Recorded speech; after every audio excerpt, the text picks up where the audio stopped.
Hello everyone. आज की class में देखेंगे कि सस्टेनेबिलिटी होता क्या है। ये पहला लेक्चर है।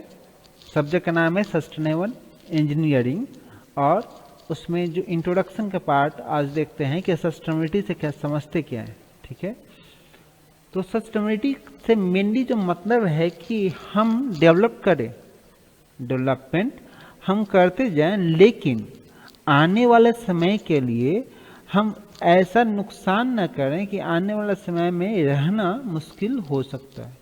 ठीक है, मतलब डेवलपमेंट को आगे बढ़ाते हैं, ऐसा नहीं कि डेवलपमेंट को रोक ही दे।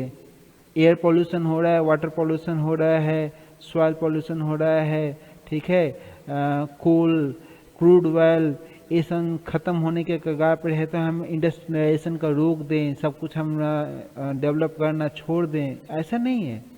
सब कुछ करते जाइए, लेकिन उस मात्रा में कीजिए कि आने वाले जनरेशन, एक जनरेशन, दो जनरेशन, चार जनरेशन, उसको ऐसा ना हो कि ये धरती उसको रहने के लिए सुटेबल प्लेस ना हो और धरती में इतना ज़्यादा डिस्टर्बेंस ऑकर हो जाए कि वहाँ रहना मुश्किल हो जाए। ठीक है, ऐसा ना कि हम पानी को इतना ज़्यादा यूज कर दें, इतना ज़्यादा पॉल्यूट कर दें, इतना ज़्यादा वेस्ट कर दें कि पीने का पानी न रहे या शुद्ध पानी ही न मिले। तो आने वाला जनरेशन करेगा क्या? पानी तो पीना तो जरूरी है। हवा इतना ज़्यादा पॉल्यूट कर दें कि आने वाले जनरेशन में मिले ही नहीं शुद्ध हवा, तो हर घर में क्या होगा, एयर फिल्टर लगा के रखना पड़ेगा। ठीक है, तो वो चीज़ सही नहीं है। पेड़ पौधा को इतना ज़्यादा हम काट दिए कि पेड़ पौधा फिर उपलब्ध ही नहीं हो, हवा को शुद्ध कर ही नहीं रहा है। तो हमें डेवलपमेंट करते रहना है, लेकिन डेवलपमेंट करने के साथ साथ में आगे के जेनरेशन्स आने वाले के 50 साल बाद, 100 साल बाद, 200 साल बाद, कि उसको कैसे हम मेंटेन करके रखें कि सब कुछ बैलेंस में रखें, सब कुछ यहाँ बैलेंस में रहे। जो हमारा इकोनॉमी है, जो हमारा सोशल पार्ट है, जो हमारा इन्वायरमेंटल का पार्ट है, सब कुछ बैलेंस में रहे। तो हुआ क्या, दिक्कत कहाँ से शुरू हुआ है और क्यों हम इस सब्जेक्ट पढ़ रहे हैं, तो उसको हम समझते हैं कि आज से 300 साल पहले, 300 ईयर्स अगो, लोगों के मन में आया कि इंडस्ट्रियलाइजेशन हम करते हैं। ठीक है, और इंडस्ट्रियलाइजेशन के चक्कर में बहुत तेजी रफ्तार से इंडस्ट्रियलाइजेशन होने लग गया। तो जितनी ज़्यादा रॉ मटेरियल्स हैं, ठीक है, क्रूड ऑयल या फिर कोयला या फिर कॉपर, एल्युमिनियम, ठीक है, सभी चीज़ हम निकाल, आयरन, सब कुछ हम निकाल कर उसको यूज में लेने लगे। अब जब कंपटीशन होता है तो वहाँ पे फिर लूट होने लगता है कि जितना जल्दी हम अपना सामान को बनाकर, ज़्यादा सामान को बनाकर हम बेचें ताकि हम पैसा कमाएं। कैसे समझ सकते हैं इसको? देखिए, अगर एक एग्जांपल लेते हैं कि मान लीजिए कि आप एक रेस्टोरेंट में गए, ठीक है, और रेस्टोरेंट में गए यहाँ पे, और आपको यहाँ पे खर्च करना है, तो आपके पॉकेट में ज़्यादा अगर पैसा नहीं है, आपके पॉकेट में अगर मान के चलो कि कम ही पैसा है या कम पैसा खर्च करना चाहते हैं, तो हो सकता है कि आप यहाँ पे गए और 50 रुपये में यहाँ पे खर्च करके आप यहाँ पे आ गए, 50 रुपीज़ में आपने नाश्ता किया, नाश्ता करके यहाँ पे आ गए। ठीक है, सेम चीज़ होता है कि यहाँ पे दूसरा टाइम ऐसा कभी है कि वहाँ पे पार्टी हो रहा है, पार्टी हो रहा है, और पार्टी में क्या है कि यहाँ पे गैदरिंग है, 10 कैंडिडेट है, 10 दोस्त है या फिर 6 दोस्त हैं, एग्जाम्पल के कुछ भी ले सकते हैं। तो उसमें क्या होता है कि अगर आप 50 रुपये का खाएं, कोई 50 का खा रहा है, कोई हो सकता है कि 300 का खाए, कोई पिज़्ज़ा मंगाए, कोई कोल्ड ड्रिंक मंगाए, ठीक है, कोई नॉर्मल बर्गर खा के ही रहने। पर अगर उसको ये बता दिया जाए कि आप कम खाओ या ज़्यादा खाओ, आप 50 का खाओ या 300 का खाओ, इक्वल पूरा जो सम होगा बिल का, उसको मान के जो सम बिल का आ गया 1500, तो उसको हम डिवाइड कर देंगे और इक्वल सही में यहाँ पे डिवीजन होगा। आप कम खाओगे तो भी आपको उतना ही पैसा देना पड़ेगा, ज़्यादा खाओगे उतना ही पैसा देना पड़ेगा। तो उसमें क्या होगा, जो कम खाने वाला होगा उसका दिमाग में तो क्लिक करेगा, हम कम क्यों खाएं, ठीक है, तो वो क्या करेगा, जबरदस्ती, खाने का इच्छा भी नहीं है उसको, बर्गर से ही खुश है, लेकिन बर्गर ना खा के वो क्या करेगा, वही बोलेगा कि हम पिज़्ज़ा खाएंगे, कोल्ड ड्रिंक पियेंगे, और इस ढंग से वो क्या करेगा, जबरदस्ती अपने आप को फोर्स करेगा कि हम ज़्यादा खाएं। और ज़्यादा खाने के चक्कर में कंपटीशन और बढ़ेगा। ये बोलेगा कि हम इतना खाएं तो वो और कुछ मंगा लेगा, वो मान के चलो फ्रेंच फ्राई मंगा लिया या कुछ और मंगा लिया, तो उस ढंग से कॉस्ट बढ़ते जाएगा, कंपटीशन बढ़ गया। सेम चीज़ यहाँ पे हो रहा है कि इंडस्ट्री में भी, कि अगर मान के चलो इंडिया है, चाइना है, अमेरिका है, रसिया है, सब में कंपटीशन है कि हम, जापान है कि हम एक ही प्रोडक्ट बनाएं, इलेक्ट्रॉनिक्स का है या 5G टेक्नोलॉजी है या फिर कोई स्टील आयरन का चीज़ है, ठीक है, या कोई न्यूक्लियर वीपन है, तो सब में कंपटीशन है कि हम और अच्छा बनाएं और अच्छा बना के हम बेचें दूसरे को, हम ज़्यादा कमाएं। उस कंपटीशन में क्या हो रहा है कि ज़्यादा चीज़, क्रूड ऑयल, अब ईरान है, सऊदी अरबिया है, तो सब में अपना अपना कंपटीशन है कि हम ज़्यादा बेचें, और हम ज़्यादा बेचने के चक्कर में उसका ज़्यादा खपत हो रहा है ना। तो इसी वजह से बहुत ज़्यादा मतलब प्रॉब्लम ऐसा आ गया है कि आज हम प्योर वाटर पीने के लिए, प्योर अंडरग्राउंड वाटर पीने के लिए हमको बहुत ज़्यादा ड्रिलिंग करना पड़ रहा है, प्योर हवा नहीं मिल रहा। दिल्ली का कंडीशन देखते हैं कि हर टाइम में, हर 2-3 महीना में ऐसा केस आता है कि एयर पोल्यूशन बहुत ज़्यादा ख़राब है। जब भी क्रॉप जलता है पंजाब के एरिया में, तो उस टाइम में क्या होता है कि बहुत ज़्यादा पॉल्यूट हो गया है। तो एक कहाँ से कन्फ्यूजन आया इसको समझते हैं कि एक मन में कन्फ्यूजन आ गया कि अर्थ बिलोंग टू ह्यूमन ओनली। शुरुआत में लगा कि अरे यार जानवर और पेड़ पौधे तो कुछ है नहीं, जो है सो ये किसका है, हम लोग ही हैं, हम लोग को ही खपत करना है, जैसे हम डिसाइड करेंगे हम ही मास्टर हैं, और तो कुछ लेना देना है नहीं। तो एक यहाँ पे कन्फ्यूजन आ गया। सेकेंड चीज़ है कि ignore the fact that humans are the part of earth biosphere. हम ये भूल गए कि सिर्फ ह्यूमन क्या है, एक पार्ट है अर्थ बायोस्फीयर का। ऐसा नहीं कि पूरा हम ही सब कुछ गवर्न करते हैं, हम बैलेंस फॉर्म में हैं। इंसान, जानवर, पेड़ पौधा, नेचर का, हवा, पानी, सब कुछ बैलेंस है, ठीक है। हम अगर ज़्यादा प्रेशर देंगे किसी चीज़ पर तो कहीं ना कहीं उसका डिसएडवांटेज वहाँ पे आएगा। अपना इन्वायरमेंट है, नेचर है, अपने आप को बैलेंस करने का हमेशा कोशिश करता है, उसमें नुकसान किसका होगा, ह्यूमन का होगा।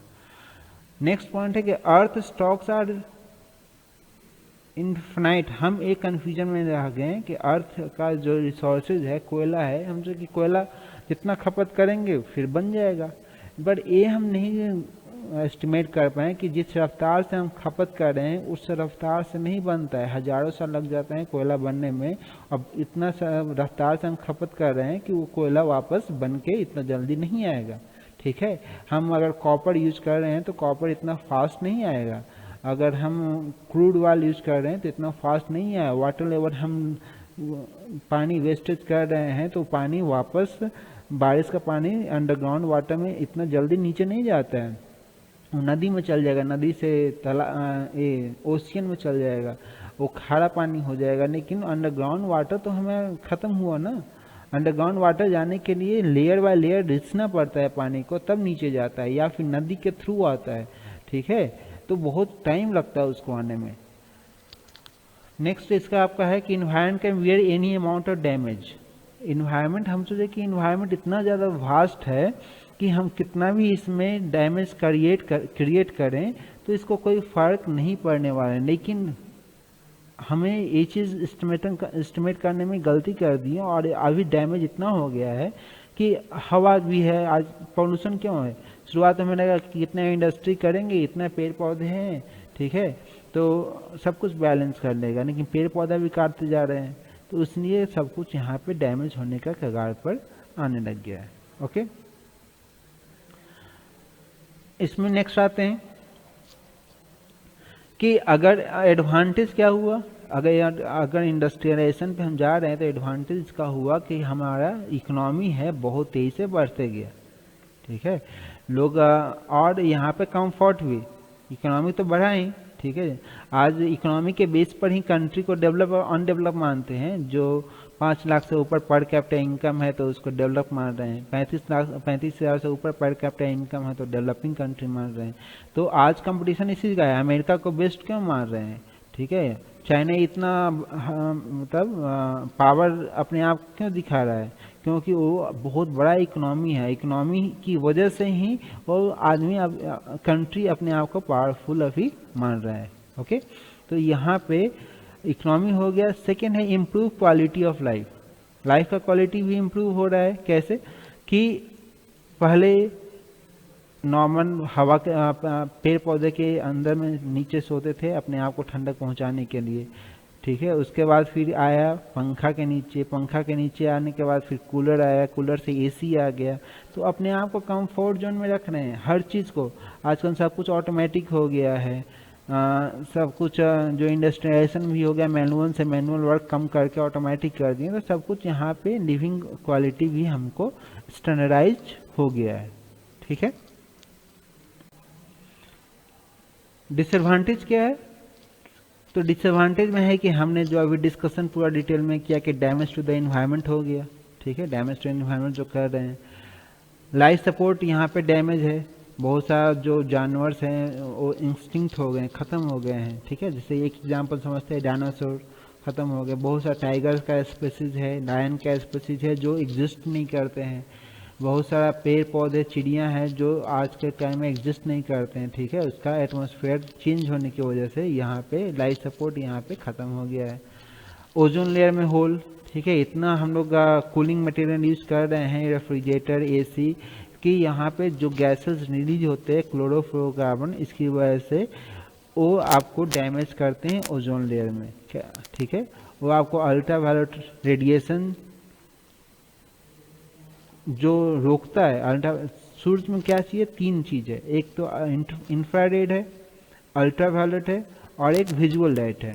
इंफ्रारेड क्या होता है, वो हमें गर्मी का एहसास दिलाता है, हीटिंग इफेक्ट। इन विजुअल लाइट क्या है, जो हमें जिसकी वजह से हम देख पाते हैं। अल्ट्रावायलेट क्या है, वो हमारे काम का नहीं है और बहुत ज़्यादा नुकसान करता है हमारे स्किन को।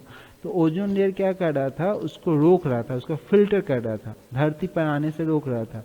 अब लेकिन एक क्लोरोफ्लोरोकार्बन की वजह से जब हवा में जाता है, स्ट्रेटोस्फीयर में जाता है, इसको डिस्कस करेंगे डिटेल में, तो उसकी वजह से यहाँ पे ओजोन लेयर डिप्लीट होते जा रहा है। ओजोन लेयर वहाँ पे हट गया तो क्या होगा, अल्ट्रावायलेट रेज यहाँ धरती पे आएगा और जो कि आगे नुकसान क्रिएट करेगा, ठीक है। इसको कोशिश कर रहे हैं कि इसको ओजोन लेयर को वापस मेंटेन रखें, लेकिन कितना मेंटेन रखेंगे वो डिपेंड करता है आगे के स्ट्रेटजी पे कि कैसा इसको हम डील करते हैं।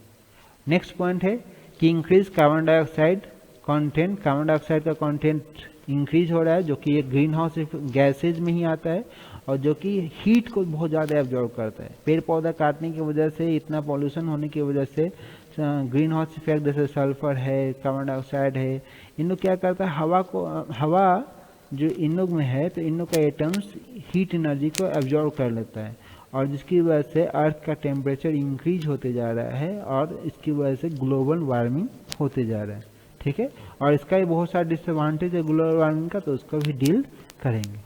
तो आज की क्लास के लिए इतना है, इंट्रोडक्शन पार्ट में है।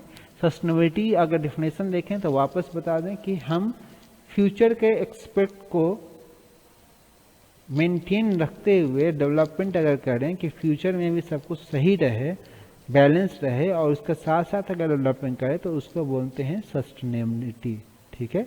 उसको बोलते हैं सस्टेनेबल एनर्जी या सस्टेनेबल, अगर एनर्जी की बात करें तो सस्टेनेबल एनर्जी हो जाएगा और बाकी सब कुछ की बात करें तो सस्टेनेबल इंजीनियरिंग हो जाएगा और ऐसे अगर फेनोमेनन की बात करें तो उसको बोलते हैं सस्टेनेबिलिटी, ठीक है। Thank you.